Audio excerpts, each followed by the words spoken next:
Assalamualaikum warahmatullahi wabarakatuh.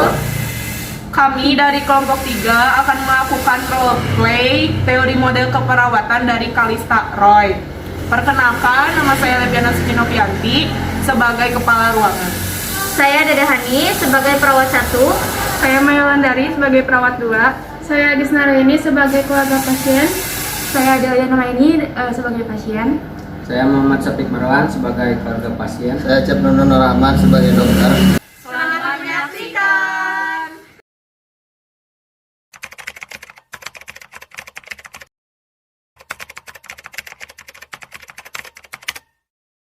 Bagaimana dengan keadaan pasien Ibu Adel? Masalah yang muncul pada Ibu Adel itu adalah rasa cemas yang berhubungan dengan body image karena kurangnya informasi, sehingga kami memutuskan untuk memberikan hal itu pasien kepada Ibu Adel dan keluarga agar masalahnya dapat teratasi. Oh iya, baik, segera laksanakan intervensi yang sudah ditetapkan. Saya akan berkolaborasi dengan dokter untuk memberikan obat kepada Ibu Adel. Timbang terima sudah selesai, terima kasih, saya tutup. Baik, saya permisi. Ya. Pagi Pak, pagi Bu. Bagaimana perasaan Ibu hari ini? Bekas operasinya masih sakit, Dok. Baik Ibu, saya periksa dulu ya. Ibu, ini bekas operasinya masih basah. Mungkin baru 2 hari. Kalau begitu, obat analgesiknya saya naikin ya dosisnya agar lebih mengurangi rasa sakitnya. Iya, Dok. Sus, siap lah, Sus.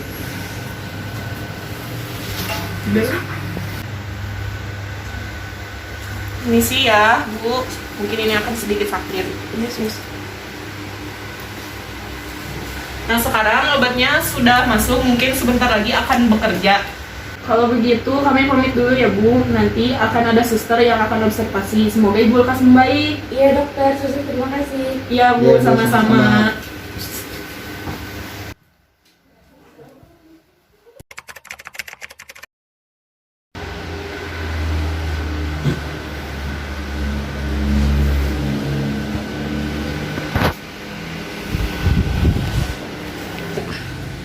Selamat pagi, Ibu, Pak, Ibu Adel. Perkenalkan, saya perawat Dede. Dan saya merawat Maya. Pagi ini kami yang akan merawat Ibu. Ya, Sus, terima kasih sudah mau merawat saya. Ya, baik. Perasaan Ibu bagaimana hari ini? Alhamdulillah, Sus, sakitnya sudah berkurang karena udah dikasih obat sama dokter. Namun saya susah bergerak. Katanya Ibu Adel dan keluarga sering merasa cemas ya, Bu? Bagaimana kalau misalkan kita melakukan diskusi atau bercerita tentang hal ini, Bu? Iya, Sus, kami mau. Kira-kira dalam waktu 15 menit ke depan kita berdiskusi masalah ini. Apakah Ibu bersedia untuk mendiskusikannya? Ya, setuju, Sus. Kita diskusi di sini aja ya, Bu, sambil Ibu istirahat. Iya, Sus. Kita diskusi di sini ya, Bu, sambil Ibu istirahat. Iya, Suster, saya merasa sakit kalau mata saya masih bergerak. Kira-kira apa sih yang membuat Ibu masih takut untuk bergerak? Terus saya ingin mati saja kalau misalkan penyakit ini nggak sembuh-sembuh, gimana tuh, Sus? Ibu jangan seperti itu. Memang penyakit ini tidak dapat disembuhkan, tapi dapat dikontrol, Ibu. Karena maksudnya, Sus, kata orang penyakit ini harus disuntikan seumur hidup. Betul tidak bisa sembuh, Sus. Saya takut itu terjadi. Oh, itu masalahnya ya, Pak. Ibu, seperti yang sudah saya jelaskan tadi, tidak usah takut, penyakit ini memang tidak dapat sembuh. Namun dapat dikontrol dengan pola hidup yang sehat. Misalnya makan makanan yang tidak mengandung minyak yang banyak, terus tidak memakan makanan siap saji. Ibu juga harus meningkatkan aktivitas fisik kayak olahraga, yoga, seperti itu, Ibu.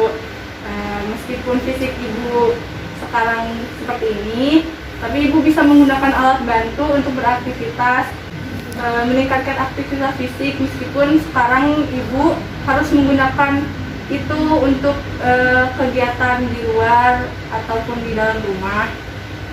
Insya Allah Ibu tidak perlu diberikan suntikan seumur hidup kok, Bu. Oh gitu ya, Sus, apakah luka ini bakal menjalar kemana-mana? Oh tidak, Bu. Jika perawatan lukanya steril dan lukanya dapat sembuh dengan baik, maka tidak akan menjalar kemana-mana, Bu. Dan tidak dapat dilakukan operasi kembali ya, Bu. Jika lukanya Ibu sudah sembuh, kalau bisa Ibu harus menghindari terjadinya luka pada tubuh Ibu ya, Bu. Karena orang yang diabetes mellitus ini kalau misalkan sudah terkena luka, maka akan susah kering Bu dan susah sembuh juga. Sus, apakah masih bisa saya melakukan pekerjaan sehari-hari setelah operasi ini? Tentu saja Bu, Ibu tidak usah khawatir. Jika nanti lukanya sudah sembuh, Ibu dapat bekerja kembali seperti dahulu ya Bu, meskipun Ibu harus menggunakan alat bantu. Asalkan Ibu itu harus mengatur pola makan Ibu, mengatur pola fisik Ibu, dan juga istirahat Ibu ya Bu. Kalau perlu Ibu harus diberikan suntikan insulin untuk mengontrol gula darah Ibu. Insya Allah Bu, luka Ibu dapat sembuh. Alhamdulillah saya lega mendengarnya Sus. Sus, saya merasa takut kalau berubah posisi saya. Justru kalau misalkan Ibu tidak mau bergerak, nanti bakal kaku Bu. Selain itu, terlalu lama berbaring juga akan menyebabkan aliran darah Ibu tidak lancar ya Bu. Sehingga nanti proses penyembuhan luka Ibu akan semakin lama. Terima kasih Sus, saya sudah mengerti saat sekarang, tapi saya susah untuk tidur. Ya suster, kadang menjelang subuh dia baru tertidur. Kenapa Ibu? Apa ada yang mengganjal di pikiran Ibu? Coba ceritakan, mungkin saya bisa membantunya Bu. Sus, masalahnya saya takut bergantung pada orang lain. Insya Allah Ibu bisa beraktivitas seperti biasa meskipun nanti harus memakai alat bantu jalan seperti tongkat atau kursi roda. Tentu Ibu harus yakin, bersyukur dan selalu berdoa karena dokter berhasil melakukan operasi. Jadi Ibu tidak usah khawatir, untuk keluarga juga ya. Pulang kalau begitu Sus, hati saya sekarang merasa lega. Bagaimana perasaan Ibu dan keluarga setelah mengeluarkan apa yang dipikirkan?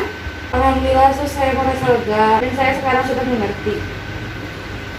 Kami juga demikian Sus.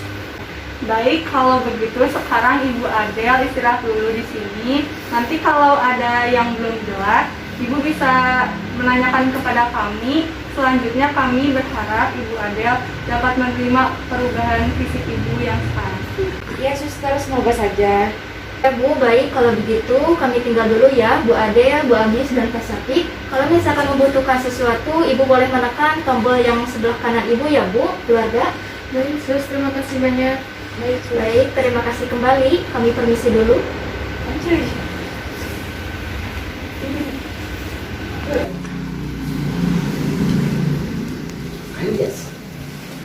Sekian role play dari kelompok kami. Kurang lebihnya mohon dimaafkan. Wabillahi taufiq wal hidayah. Wassalamualaikum warahmatullahi wabarakatuh.